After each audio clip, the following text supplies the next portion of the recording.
Greetings, schools, and welcome back to another talk about horror television. Tonight we're looking at an unforgettable episode of Tales from the Crypt, titled My Brother's Keeper. If you have a favorite episode you'd like to see covered, leave it down in the comments and I'll try to get to it.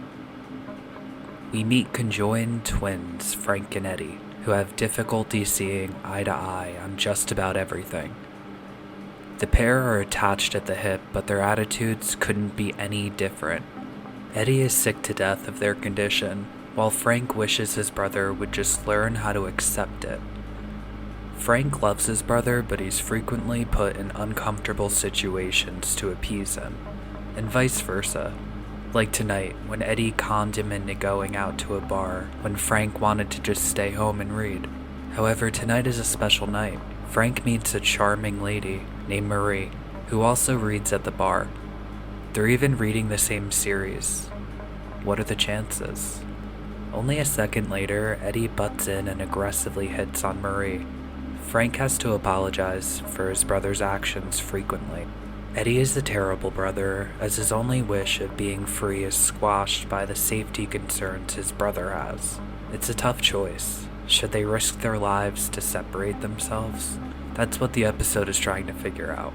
So Marie agrees to dance with Eddie, and this is when she figures out he's a Siamese twin.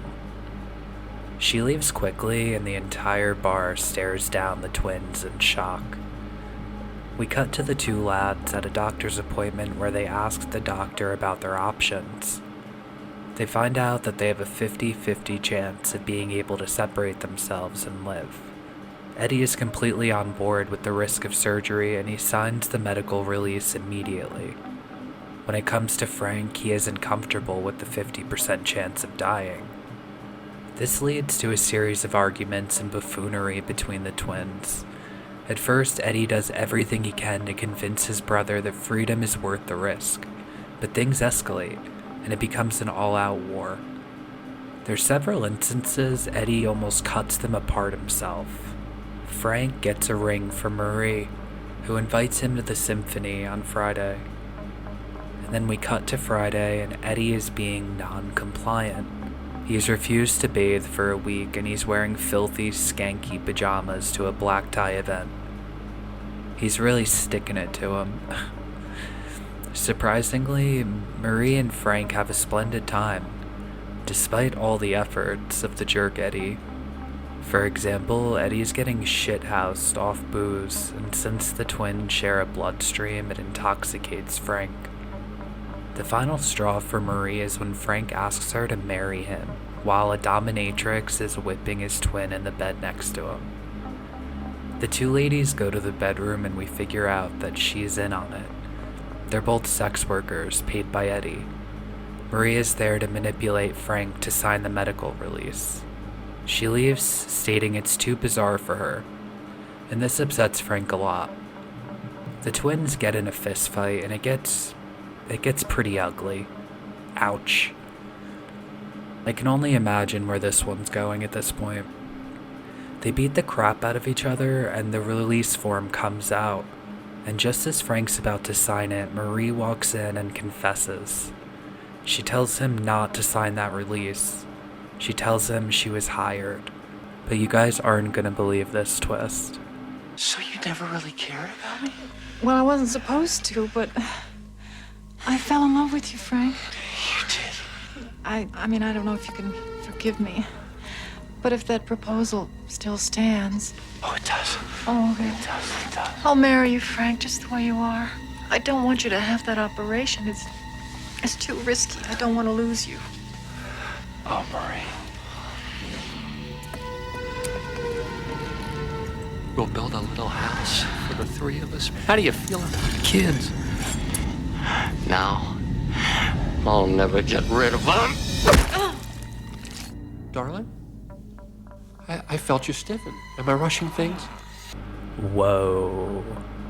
Okay, this was an unexpected twist. Eddie killed his brother's lover, and his reasoning is twisted. Eddie thinks he's going to be safe from the death penalty because he's attached to his innocent brother. So without any hesitation, he calls the police and confesses to the murder, and gives them their location. Besides himself, Frank pops a handfuls of pills and chases them down with vodka in an attempted suicide. Yikes, not great. Eddie passes out before Frank, which gives Frank enough time to sign his medical release with the blood of his lover. They black out, but wake up in the hospital bed next to each other. Eddie smacks the ass of the nurse and requests a Bloody Mary. Edward Duran, you're under arrest for the murder of Marie Hilton. Anything you say can and will be used against you in a court of law. You have the right to talk to a lawyer. I guess Detective Potato Head here hasn't done his homework. I mean, there's really nothing he can do, seeing as how we're freaks. We're not freaks, Eddie. We're free.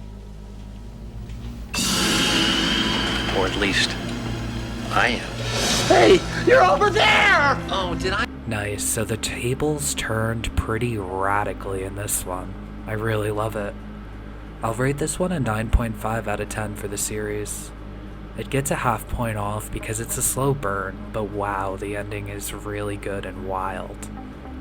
You gotta love a great ending. It's an interesting story and I enjoy the angle it took. That's all I got though, guys.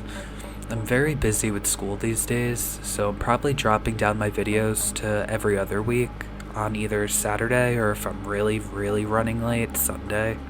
I post channel updates on Patreon and Instagram, so if you'd like, that's where you can find those. Thank you, patrons, for making this video possible. For a few bucks a month, you could help me out a bunch over there if you want. I appreciate you all a lot for watching, and until next time, stay spooky.